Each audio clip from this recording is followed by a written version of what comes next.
जय हिंद दोस्तों। Smart eyes foundation में आप सबका स्वागत है। सबसे पहले तो तहे दिल से शुक्रिया तुम्हारे विशेष का। मेरे बर्थडे का आज दिन तुम्हारे विशेष, तुम्हारे प्यार, रिस्पेक्ट से और खास हो जाता है। So thank you so so much. बड़ा अच्छा लगा तुम्हारे मैसेज देखकर कि सर हमें याद है अगस्त 1 किस तरह से आज आपका बर्थडे है। आपने बताया था August 1 was the day when Lokmanya बाल Gangadhar Tilak passed away. This was the day August 1 when MK Gandhi started non cooperation movement, जब गांधी जी ने असहयोग आंदोलन शुरुआत किया। तो ये देख कर ना बड़ी खुशी होती है, एक सुकून, तसल्ली मिलता है कि हमने वैसे कैंडिडेट्स को पढ़ाया है जो एक ना एक रोज जरूर अपना नाम रोशन करेंगे, हमारा नाम भी रोशन करेंगे। तो इसलिए आज बर्थडे पर ना मुझे तुमसे एक गिफ्ट भी चाहिए। गिफ्ट चाहिए ऐसा ही एक प्रॉमिस कि तुम हर रोज मन लगाकर पढ़ोगे, हर रोज सीखोगे, one step at A time towards your goal, so that one day you would become a responsible civil servant. You would make your parents, your teachers, us and yourself proud. ये gift चाहिए मुझे एक promise के form में आज birthday पर।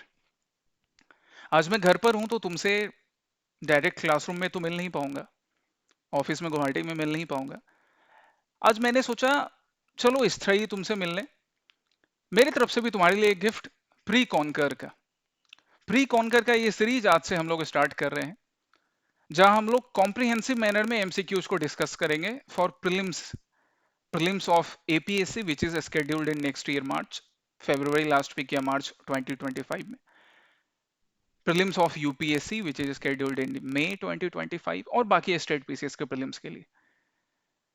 हर subject जो भी प्रीलिम्स स्पेसिफिक पार्ट जहां पर भी इंपॉर्टेंट है, be it art and culture, history, polity, geography, economics, Assam specific part, environment, CSAT, इन सब से रिलेटेड क्वेश्चंस प्रीलिम्स को ध्यान में रखकर हम लोग डिस्कस करेंगे प्री कॉन्कर में। ये गिफ्ट हमारी तरफ से तुम्हारे लिए आज मेरे बर्थडे पर। गाइज, पहले से स्मार्ट आईएएस के यूट्यूब चैनल पे प्रशांत सर आपके साथ डेली करंट अफेयर्स एनालिसिस के साथ साथ प्री सिक्योर का डिस्कशन करते हैं, ताकि करंट अफेयर्स के क्वेश्चंस भी प्रीलिम्स के टाइम में तुम्हारे लिए सर दर्द नहीं बने। इसलिए करंट अफेयर्स एनालिसिस के साथ साथ प्री सिक्योर को भी सिंसियरली देखते जाओ, करंट अफेयर्स को सिक्योर करते जाओ। और इस प्री कॉन्कर में हम लोग सारे सब्जेक्ट्स को कवर करेंगे जैसा मैंने बताया। This would help you in learning new concept, जो पहले से कॉन्सेप्ट पढ़ रखा है उसके रिवीजन में हेल्प करेगा। One of the best method for revision, क्योंकि आप क्वेश्चन के थ्रू रिवाइज कर रहे हो, और क्या चाहिए। और जो भी इंपॉर्टेंट सोर्सेस है ना, be it NCERT, previous year questions, practice sets, उन सब से लेकर क्वेश्चंस को हम लोग यहाँ प्री कॉन्कर में डिस्कस करेंगे आपके साथ। These are the benefits which you would get from pre conquer. So चाहे तुमने पहले से पढ़ाई करी है या तुम्हारा क्लासेस अभी स्टार्ट हुआ है, हर किसी के लिए इक्वली बेनिफिशियल है। मेंस मैराथन पहले से यूट्यूब पे प्रेजेंट है, आगे वो कंटिन्यू होगा। उसकी इफेक्टिवनेस मेंस में तुम देख चुके हो। आज से ये प्री कॉन्कर को भी उसी तरह सिंसियरली फॉलो करो हर सब्जेक्ट के लिए। आज जैसा कि मैंने बोला आर्ट एंड कल्चर से स्टार्ट कर रहे हैं, तो आर्ट एंड कल्चर के लिए तुम्हारे मैसेजेस, कॉल हमेशा आते हैं कि सर अब आर्ट एंड कल्चर जो क्लासरूम में हमारे हैं वो तो क्लासरूम में पढ़ेंगे ही, बाकी जो क्लासरूम में नहीं इनरोल करवा पाए हैं कि सर हम आर्ट एंड कल्चर कैसे करें। मार्केट में एक बुक तो चलती है बट कॉस्ट बेनिफिट रेशियो उतना सही नहीं है उस बुक का, इसलिए I would not recommend that book. Art and culture के लिए गाइज बेस्ट सोर्स एनसीईआरटी है, जो मैं आज तुम्हारे साथ यहाँ डिस्कशन स्टार्ट करूंगा, क्लास 11 की एनसीईआरटी। इवन इसके फ्रंट पेज के ग्राफिक्स को देखो ना, यहाँ कथकली जो कि इंडिया के एक क्लासिकल डांस का एक पार्ट है उसको रिप्रेजेंट किया हुआ है। जिस दिन डांस डिस्कशन करूंगा उस दिन कथकली से क्वेश्चंस डिस्कस करेंगे। यहाँ पे इंडस वैली सिविलाइजेशन के सील्स रिप्रेजेंट किए गए हैं, यूनिकॉर्न, वन हॉर्न एनिमल को रिप्रेजेंट किया है। तो खुद इसके कवर पेज से 4 क्वेश्चन बन जाए, इससे बढ़िया और क्या सोर्स होगा। बाकी प्रीवियस और क्वेश्चन और प्रैक्टिस सेट टेस्ट तो है ही। सो तुम्हारे आर्ट एंड कल्चर का टेंशन आज से खत्म, ठीक है। टॉपिक्स क्लास 11 की एनसीईआरटी की बात करें, क्लास 12 भी कवर करेंगे, पहले क्लास 11 से शुरू कर रहे हैं। क्लास 11 की एनसीईआरटी में टॉपिक्स होंगे प्री हिस्टोरिक रॉक पेंटिंग्स। कुल 8 टॉपिक्स हैं, 8 टॉपिक्स हैं। हम आज प्री हिस्टोरिक रॉक पेंटिंग को कवर करेंगे। देन इंडस वैली सिविलाइजेशन के आर्ट के फीचर, मॉरियन पीरियड के art features, post Mauryan period के इंडियन आर्ट एंड आर्किटेक्चर के फीचर, कि मॉरियन डायनेस्टी के खत्म होने के बाद क्या क्या चेंजेस हुए हैं, पॉलिटिकल चेंज एक तरफ, आर्ट एंड आर्किटेक्चर एक तरफ। मुराल पेंटिंग्स के traditions, mural paintings on the wall, इस ट्रेडिशन के क्या फीचर्स हैं। टेम्पल आर्किटेक्चर, नागर टेम्पल, द्रविडियन टेम्पल, बाकी रीजनल टेम्पल स्टाइल और स्कल्पचर्स जैसे गांधार हो गया, मथुरा हो गया, अमरावती हो गया, उनके फीचर्स। देन ब्रॉन्ज स्कल्पचर्स को अलग से टॉपिक 7 में डिस्कशन करना है। और last but not the least, Indo Islamic architecture medieval period के आर्ट एंड कल्चर के फीचर। ये 8 टॉपिक्स क्लास 11 के एनसीईआरटी में मेंशन्ड है जो हम लोग डिस्कस करेंगे।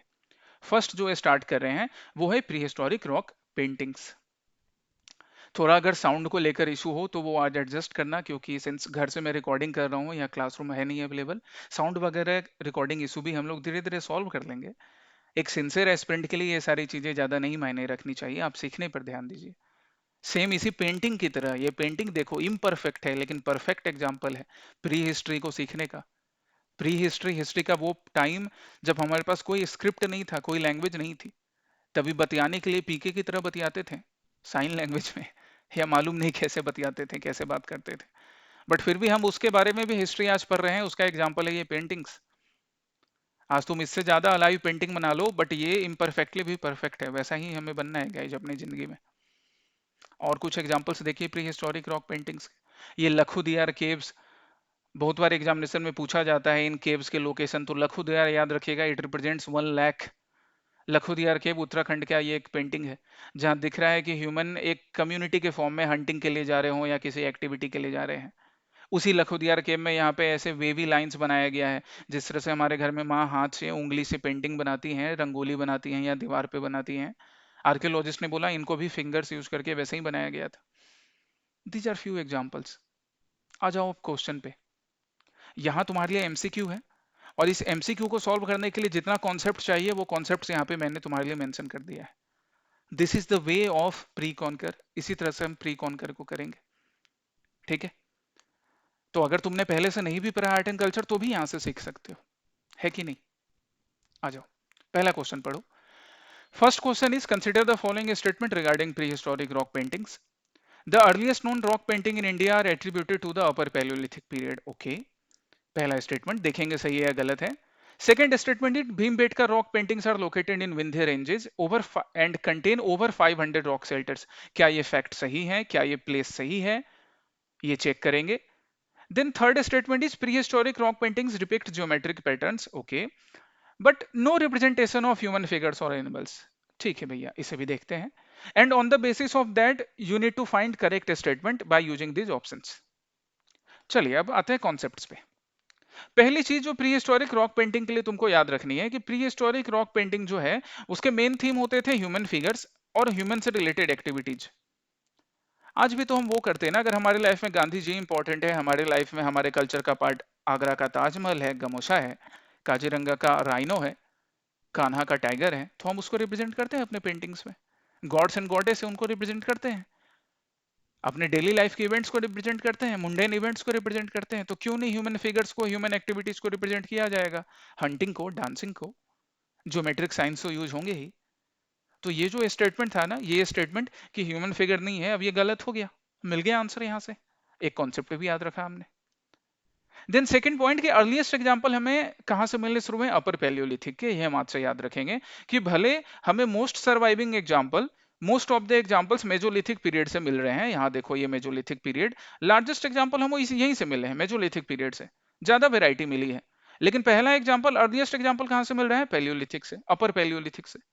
तो यहाँ पर ये भी मेंशन था कि भैया the earliest known rock paintings in India are attributed to upper palaeolithic. Okay, correct statement. दो स्टेटमेंट करेक्ट हो, एक स्टेटमेंट करेक्ट हो चुका है, एक इनकरेक्ट। सेकंड स्टेटमेंट के लिए आते हैं। तो सेकंड स्टेटमेंट के लिए अब जरा हम आगे बढ़ते हैं, भीमबेटका केव में चलते हैं। भीमबेटका केव्स का लोकेशन याद रखना, सेंट्रल इंडिया मध्य प्रदेश में इसका लोकेशन है, जिसकी डिस्कवरी की थी वीएस वकांकर नाम के एक फेमस आर्कियोलॉजिस्ट ने। वीएस वकांकर, विष्णु श्रीधर वकांकर, इनको गाइज भीष्म पितामह बोला जाता है इंडियन आर्कियोलॉजी का, वीएस वकांकर साहब को। वीएस वकांकर साहब ने भीमबेटका, आज तो एक टूरिस्ट स्पॉट बन गया, पहले जंगलों के बीच में घिरा था, वहां पर इन्होंने काफी टाइम स्पेंड करा और वहां रहकर इन्होंने केव पेंटिंग के फीचर्स बताएं, जिससे हमें उस टाइम के सोसाइटी के बारे में मालूम पड़ा, लोगों के बारे में मालूम पड़ा। वीएस वकांकर साहब की डिस्कवरी कायथ कल्चर और आहार बनास कल्चर से भी रिलेटेड है। कायथ कल्चर, आहार बनास कल्चर क्या है, अगर तुमको जानना है तो ये देखो, Kayatha is a name of village in Madhya Pradesh. Madhya Pradesh की एक विलेज का नाम है कायथ, विलेज है कायथ। वहां पे इनको एक कल्चर मिला, जो कल्चर कहां से रिलेट कर रहा है, चैल्कोलिथिक पीरियड से। सो आगे जाकर इसकी कंटिन्यूटी, इसके कंटेम्परेरीनेस किसके साथ डेवलप होगा, चैल्कोलिथिक के बाद हम ब्रॉन्ज पीरियड में पहुंचते हैं। ब्रॉन्ज पीरियड मतलब इंडस वैली सिविलाइजेशन। सो कंटेम्पररी होगा ये उसके। क्या इसका एक यूनिक फीचर है कि जो earliest example of agriculture settlement है मालवा रीजन के, सेंट्रल इंडिया रीजन के, वो कहां से मिले हमें, कायथ विलेज मध्य प्रदेश से। इसलिए कायथ कल्चर के बारे में वकांकर साहब ने बताया, तुम्हें भी याद रखना है इतना। आहार कल्चर या आहार बानस कल्चर, ये राजस्थान की दो रिवर के नाम पर है। आहार is a river, a small river in Rajasthan, बानस is another small river in Rajasthan. इस नाम पे आहार बानस कल्चर है। सेम कंटेम्पररी है चैल्कोलिथिक कल्चर के। आगे जाके ये भी आईवीसी के कंटेम्पररी होगा। इसको black and red ware culture के नाम से भी बुलाते हैं, क्योंकि जो पॉटरी मिलती थी, पॉटरी के टॉप पे ब्लैक कलर स्पेसिफिकली अलग से किया जाता था और बॉटम रेड कलर का होता था। ये इतना फीचर हमें कायथ एंड आहार बानस कल्चर के बारे में याद रखना है। आ जाइए पीछे। वीएस वकांकर साहब को आपने इन अचीवमेंट्स के लिए, इन डिस्कवरी के लिए पद्मश्री से भी सम्मानित किया गया था 1975 में। और उन्होंने ही क्लियर कर दिया था कि जो थीम होते थे वो मुंडेन इवेंट्स होते थे, हंटिंग, डांसिंग, डेली एक्टिविटी, कुछ सेक्रेड थीम्स भी हैं। उस टाइम में वो नेचुरल फोर्सेस की वर्शिप करते थे, ये हमने क्लासेस में देखा है। नेचुरल फोर्सेस को इंपॉर्टेंट मानते थे, तो वो भी रिप्रेजेंट किया गया है। और आगे जाकर जब राजा आने लगे, आगे जाकर, अभी प्री हिस्टोरिक पीरियड में कोई राजा नहीं है, बट आगे जाकर जब राजा वगैरह डेवलप होंगे सेंट्रल इंडिया में, मालवा रीजन में, तो उन राजाओं की या उनसे रिलेटेड भी कुछ पेंटिंग्स भीमबेटका केव्स में आगे बनेंगी। This things were made clear by Wakankar Sahab for Bhimbetka caves. इतना याद रखना है तुम्हें। नंबर की बात थी भीमबेटका केव्स की, तो भीमबेटका केव्स में अराउंड 800 रॉक शेल्टर्स हैं, जिनमें 500 में हमको पेंटिंग्स मिली हैं। तो सोचो कितना रिच सोर्स है पेंटिंग का। तो ये पॉइंट भी मिल गया हमें कि ठीक है भैया, 500 रॉक शेल्टर्स में पेंटिंग मिली है। पेंटिंग्स को डिवाइड किया जाता है टोटल 7 हिस्टोरिकल पीरियड्स में, जिसमें पढ़ना तुमको 3 है, upper palaeolithic, mesolithic and chalcolithic. इन तीनों के फीचर से रिलेटेड क्वेश्चंस आपको पढ़ने हैं। ये भीमबेटका केव का एग्जांपल है, केव एंट्रेंस है भीमबेटका केव का। तो उस क्वेश्चन से रिलेटेड, क्वेश्चन नंबर 1 से रिलेटेड इतना कॉन्सेप्ट हमारे लिए जरूरी है एनसीईआरटी से। अब तुम ही बता दो जल्दी से कि इसका आंसर क्या होगा। First is correct, second is also correct, third is incorrect. Answer क्या होगा भैया, तो आंसर होगा ऑप्शन सी, 1 एंड 2 ओनली, है ना। ऐसा ही सीखना है। आ जाइए नेक्स्ट क्वेश्चन पे। नेक्स्ट क्वेश्चन है, which of the following statements about the discovery and study of prehistoric rock paintings are correct? कि प्रीहिस्टोरिक रॉक पेंटिंग की डिस्कवरी से कौन से स्टेटमेंट रिलेटेड हैं या करेक्ट हैं। पहला कि the first discovery of rock paintings in India was made by archaeologist Archibald Carlleyle in 1867-68, कि कुछ 67-68 के अराउंड आर्कीबेल्ट कैरेल ने पहली पेंट डिस्कवरी की थी। देखेंगे अभी। The Altamira cave paintings in Spain were discovered before the discovery of rock paintings in India. अब ये स्टेटमेंट कितना ट्रू है, क्या इनकरेक्ट है, वो तो आगे पता चलेगा। ये याद रखो कि अल्टामायरा एक फेमस केव पेंटिंग है प्री हिस्टोरिक पीरियड की। कहाँ का, स्पेन का। हाँ गाइज, ये वही स्पेन है जहाँ पे ऋतिक रोशन जिंदगी ना मिलेगी दोबारा कर रहे थे। हमारा मनी हाइस्ट का बेला चाव वाला स्पेन भी यही है। वहां की अल्टामायरा केव पेंटिंग्स आज से याद रखना, प्लेस तो सही है। The themes depicted in prehistoric rock paintings have remained unchanged over thousands of years. ये तो स्टेटमेंट पढ़ते ही लग गया कि गलत होगा, क्योंकि अनचेंज्ड कैसे रहेगा, नहीं चेंज होता है ना time to time. And the paintings were primarily created using brushes made from animal hair. अब इसके लिए आपको जरूरत पड़ेगी एनसीईआरटी की कि एनिमल हेयर यूज करके बनाया जाता था ब्रश या क्या चीज यूज करके। तो आ जाओ फिर कॉन्सेप्ट्स पे। सबसे पहले आर्किबल्ड कैरेल साहब के बारे में। Archibald Carlleyle was one of the assistant of Alexander Cunningham. हाँ, ये बिल्कुल वही एलेक्जेंडर कनिंघम है who is considered as father of Indian archaeology या father of archaeological survey of India. एक अलग से वीडियो में बनाऊंगा आर्कियोलॉजिकल सर्वे ऑफ इंडिया को एक्सप्लेन करने के लिए। उनके फेमस असिस्टेंट थे, जिन्होंने पहली डिस्कवरी 1867-68 के अराउंड कहां पर की थी, कालीन भैया के मिर्जापुर में। कौन सा मिर्जापुर में, कहां पर, सोहागी घाट, सोहागी घाट नाम की एक जगह है मध्य उत्तर प्रदेश मिर्जापुर में, जहां के रॉक शेल्टर्स में इन्होंने पहली बार पेंटिंग्स की डिस्कवरी की थी करेल ने 1867-68 के अराउंड में। इन्होंने बोला कि पेंटिंग्स वॉल्स एंड सीलिंग दोनों जगह की हुई है। बड़ा इंपॉर्टेंट फीचर है, याद रखना, इससे एक नया क्वेश्चन मिलेगा तुम्हें। And he also made it clear कि पेंटिंग के लिए जो ब्रश बनाया जाता था वो एनिमल फर से नहीं, प्लांट फाइबर से बनाया जाता था। फिंगर्स भी कहीं कहीं पर यूज किए गए हैं, उंगलियों से भी पेंटिंग्स बनाई गई है, but most of the brushes जो होते थे वो प्लांट फाइबर से बनाए जाते थे। तो आपको आपके क्वेश्चंस का आंसर भी मिलते जा रहा है, आप नई चीजें भी सीखते जा रहे हो। आगे चलो। अल्टामाइरा केव पेंटिंग के बारे में ये है गाइज, वो फेमस अल्टामाइरा केव पेंटिंग, बाइसन की तरह, बुल की तरह दिख रहा है। अल्टामाइरा का ये cave painting multiple colours use किए गए हैं, दैट्स व्हाई वी से कि पॉलीक्रोम पेंटिंग है, प्री हिस्टोरिक पीरियड का है। इसकी वेरिफिकेशन 1880 के अराउंड किया गया, हालांकि उसके बाद भी काफी टाइम मिला। एंड दैट्स व्हाई जो अल्टामाइरा केव पेंटिंग है that is younger as compare to cave paintings of India. Rock paintings या केव पेंटिंग्स ऑफ इंडिया उसके कंपैरिजन में ये यंगर है। हमारे इंडिया की केव पेंटिंग्स अल्टामाइरा के पहले डिस्कवरी हुई थी 1867-68 में। ठीक है से? तो आ जाओ क्वेश्चन पर। क्या था statement? First discovery by Archibald Carlleyle, ये statement correct. Second statement, Altamira cave paintings were discovered before the rock paintings of India, incorrect. The theme depicted in prehistoric rock paintings have remained unchanged, गलत। Painting के लिए जो brush use करते थे उनको animal hair से बनाते थे, गलत। आपको सही स्टेटमेंट चूज करना है तो आंसर क्या होगा? Option A, only one statement is correct. बुझी पैसा? गुड। आगे चलो। नेक्स्ट क्वेश्चन है, consider the following statements regarding paintings of upper palaeolithic period. Okay, the paintings have figures like huge animals such as bisons, elephants, tigers, rhinos. Okay okay.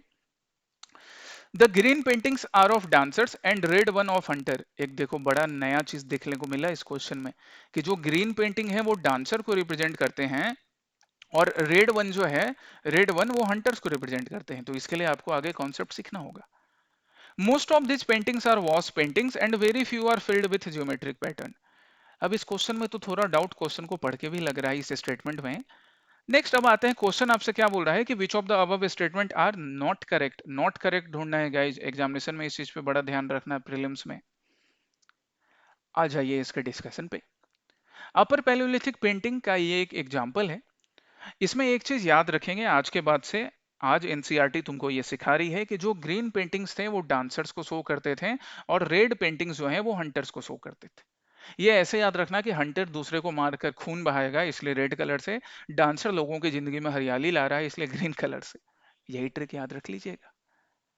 Second thing, कि very few paintings are wash paintings. Wash painting बनाने के लिए पहले background पे एक थोड़ी painting की गई, ये पॉलिश किया गया, और फिर उसके ऊपर पेंटिंग बनाई गई।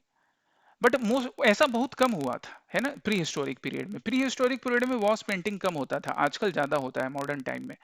पहले वॉस पेंटिंग कम है, वेरी फ्यू है, मतलब ऐसा नहीं कि एक भी नहीं मिला, वेरी फ्यू मिला। And most of the paintings were made by using geometric patterns, जैसा कि आपको यहाँ भी दिख रहा है। तो इस वाले क्वेश्चन के दो स्टेटमेंट तो आपके लिए क्लियर हो गए कि third statement is wrong. Second statement, the green paintings are of dancers and red one of hunter, हाँ भैया ये सही है। एक स्टेटमेंट बाकी है। एक स्टेटमेंट तो तुम पहले से पढ़ते आ रहे हो ना, कि the paintings have figures like huge animals. यहाँ भी पेंटिंग देखो, अभी अल्टा माइरा वाला जो पेंटिंग दिखाया था स्पेन का, वहां पर भी लार्ज एनिमल्स दिखाए थे। तो क्यों नहीं लार्ज एनिमल्स को शो करेंगे, जो जो एनिमल्स इनके टाइम में मोस्ट प्रोबेबली मिलते थे। First statement is also correct. तुमसे पूछ रहा है नॉट करेक्ट, तो आंसर क्या होगा? Three only. थ्री ओनली कहाँ है? डी में। D is the answer. Got it? Good. आगे चलो नेक्स्ट क्वेश्चन पे। Consider the following statements regarding paintings of Mesolithic period. जैसा मैंने तुमको बोला ना कि हम तीन पीरियड से रिलेटेड पेंटिंग के फीचर्स पढ़ रहे हैं, वही मैं आगे तुमसे डिस्कस कर रहा हूँ क्वेश्चंस के फॉर्म में। पहला स्टेटमेंट है, during this period the theme are multiple but the paintings are smaller in size. Okay, mesolithic period में थीम ज्यादा बढ़ गए, ये चीज तो सही है, but paintings are smaller in size, इस चीज के लिए आगे जाना पड़ेगा समझने के लिए। Along with large animals, other animals like fish, frog, lizard, squirrel, and at times bird are also depicted. ये भी समझने वाली बात है। And community dances and hunting provide a common theme. चलो ये थर्ड स्टेटमेंट तो पढ़ के लग रहा है कि ये सही होगा, उनके टाइम की एक्टिविटी यही होती थी। फर्स्ट और सेकंड के बारे में थोड़ा जानना है, आ जाइए फर्स्ट सेकंड के बारे में जानने के लिए। चलो यहाँ देख लो। याद रखना गाइस, मेसोलिथिक पीरियड में मैंने हिस्ट्री के क्लासेस में तुम्हें पढ़ाया है, आगे भी जिन बैचेज में क्लासेस लूंगा वहां पढ़ाऊंगा। मेजोलिथिक पीरियड में स्टोन टूल्स के साइज भी डिक्रीज हुए, इसलिए हम लोग मेजोलिथिक पीरियड के स्टोन टूल को क्या बुलाते हैं? क्या बुलाते हैं? माइक्रोलिथ। Very good. तो जब टूल्स के साइज डिक्रीज हो रहे थे, याद रखो कि पेंटिंग्स की भी साइज में डिक्रीमेंट होगा। इसका मतलब कि ये जो पहला स्टेटमेंट है कि जो पेंटिंग का साइज है वो धीरे धीरे मेजोलिथिक में डिक्रीज हो रहा था, this is correct. Correct statement, ये करेक्ट है। लार्ज एनिमल्स तो पहले रिप्रेजेंट करते आ ही रहे थे अपर पैलियोलिथिक से। लार्ज एनिमल के साथ साथ फिश, फ्रॉग, लिजर्ड, स्क्वेरल, ये सारी चीजें भी ह्यूमन इनको भी नोटिस करने लगा, और नोटिस करने के साथ साथ पेंटिंग में भी रिप्रेजेंट करने लगा। And community and dance, community dancing या हंटिंग तो एक कॉमन थीम था ही। तुमको करेक्ट स्टेटमेंट चूज करना है, तीनों स्टेटमेंट करेक्ट है। आंसर क्या होगा? B, 1, 2 and 3। बुझी भाई साहब? Question number 5, consider the following statements about the techniques and materials used in prehistoric rock paintings। कि प्रीहिस्टोरिक रॉक पेंटिंग में क्या टेक्निक, क्या मटेरियल यूज किया जाता था? बहुत अच्छा question. Natural pigment such as ochre, charcoal and manganese were commonly used by prehistoric artist. अब ये स्टेटमेंट पढ़ के ही आइडिया लगा कि नेचुरल पिगमेंट्स बोल रहा है, इसका मतलब कि ये स्टेटमेंट तो सही है। पहला स्टेटमेंट करेक्ट, क्वेश्चन पढ़ते ही मालूम कर लिया हमने ऐसे कॉमन सेंस लगाकर। Then the paintings were created using synthetic pigments developed in the modern era। अरे ऐसा कैसे होगा? सिंथेटिक पिगमेंट्स मॉडर्न इरा में जो सिंथेटिक पिगमेंट्स जो डेवलप हो रहे हैं वैसे ही सिंथेटिक पिगमेंट्स वो लोग यूज करेंगे? नहीं। प्री हिस्टोरिक पीपल हैं, वो नेचुरल पिगमेंट्स यूज करेंगे। ये फर्स्ट और सेकंड स्टेटमेंट ना एक दूसरे के कॉन्ट्राडिक्टरी है। ये मैंने क्वेश्चन में इसलिए रखा ताकि तुम अपना कॉमन सेंस भी अप्लाई करो क्वेश्चन पढ़ने के टाइम में। तो अगर पहला सही है तो सेकंड तो गलत हो गया, है ना? Third statement, the artist of Bhimbetka used many colours but white and red were their favourite colours. अब ये चीज आपको जानना है। ये जानने के लिए आगे चलो, ये जानने के लिए आगे चलो तो ध्यान दो कि जो पेंटिंग्स के लिए वो कलर बनाते थे वो colour mainly rock and mineral से बनाते थे। बाकी कभी कभी फ्लावर पेटल्स को भी यूज करके कुछ कलर्स यूज बनाया गया था। मेनली रॉक एंड मिनरल्स को यूज किया जाता था, जैसे गेरू यूज करके या हेमेटाइट यूज करके रेड कलर बनाना। चैल्केडोनी या कैल्केडोनी स्टोन एक स्पेसिफिक स्टोन होता है जिससे ग्रीन कलर का कलर एक्सट्रैक्ट होता है। लाइम स्टोन जिससे व्हाइट कलर एक्सट्रैक्ट होता है। और इस कलर को पेस्ट बनाने के लिए क्या यूज करते थे? तो गम और रेजिन, जो कि ट्री से मिल जाएगा, गोंद जिसको बोलते हैं, या कभी कभी एनिमल फैट को भी यूज करना। इसको यूज करके पेस्ट बनाते थे, उस पेस्ट से पेंटिंग करते थे। पेंटिंग के ये कलर्स अभी भी इंटैक्ट कैसे रहे, पेंटिंग के ये कलर्स अभी भी उतने अच्छे कैसे दिखते हैं? क्योंकि एक बढ़िया केमिकल रिएक्शन होता था जब भी इन पेंटिंग्स को, जो कि आप नेचुरल मिनरल से रॉक से ड्रॉ कर रहे हो और जो सरफेस है वो भी रॉकी है, तो एक बढ़िया केमिकल रिएक्शन होगा जो ऑक्साइड्स प्रेजेंट होते हैं इनमें, और इसके वजह से वो जो पेंटिंग है ना उन पत्थर के साथ ऐसा जुड़ा कि अब हटाए नहीं हटता है, आज तक प्रेजेंट है। 4000 ईयर्स, 5000 साल पहले के पेंटिंग्स भी आज प्रेजेंट है। तो दैट वाज द टेक्निक, इतनी सुपीरियर टेक्निक उनके पास थी। नेक्स्ट, कलर यूज की बात करें तो कलर यूज की बात में एक चीज ध्यान रखिएगा कि बिल्कुल बाकी कलर्स यूज करते थे, ग्रीन यूज करते थे, रेड यूज करते थे, बट मोस्टली जो कलर है वो व्हाइट एंड रेड का कॉम्बिनेशन या व्हाइट एंड रेड को यूज किया जाता था। Third statement is also correct. यहां से हमको फर्स्ट और थर्ड स्टेटमेंट करेक्ट मिलते हैं। आंसर क्या होगा? सी, है ना? यहाँ कलर वाले पार्ट में याद रखना कि ग्रीन, रेड, व्हाइट यूज कर रहे हैं, जिसमें मोस्टली कौन सा कलर यूज किया जाता था? रेड एंड व्हाइट, जो कि थर्ड स्टेटमेंट में लिखा हुआ है। ठीक है, चलो नेक्स्ट क्वेश्चन में, question number 6, consider the following statements regarding unique features of prehistoric rock paintings। Guys जितना भी एनसीईआरटी के इस टॉपिक से, क्लास 11 के इस टॉपिक से क्वेश्चन बनना है सब डिस्कस करूंगा मैं, सो इसको ध्यान से देखो, है ना? Consider the following statements regarding unique features of prehistoric rock paintings. ठीक है, क्या यूनिक फीचर्स बोल रहा है? The artist have made the paintings only on the walls of rock shelters.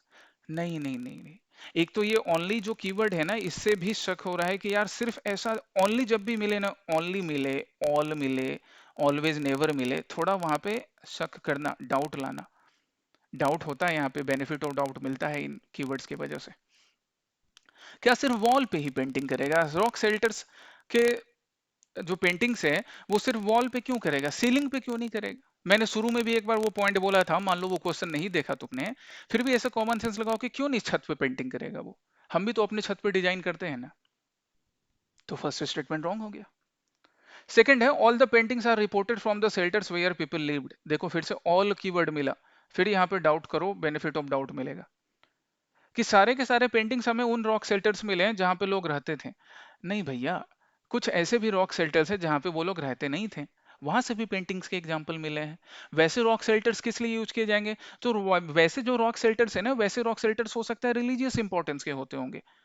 हमारे यहाँ अभी भी तो कुछ प्लेसेस होते हैं ना जहाँ पे हम जनरली रहते नहीं है, वो हमारे लिए मंदिर है, वो हमारे लिए मस्जिद है, वो गुरुद्वारा है, वो चर्च है, जहाँ हम डे टू डे के लिए एक्टिविटी के लिए नहीं रहते हैं, वहां हम स्पेसिफिक पर्पसेस पे जाते हैं, चाहे वो सतराज हो या मंदिर हो, मस्जिद मस्जिद गुरुद्वारा हो।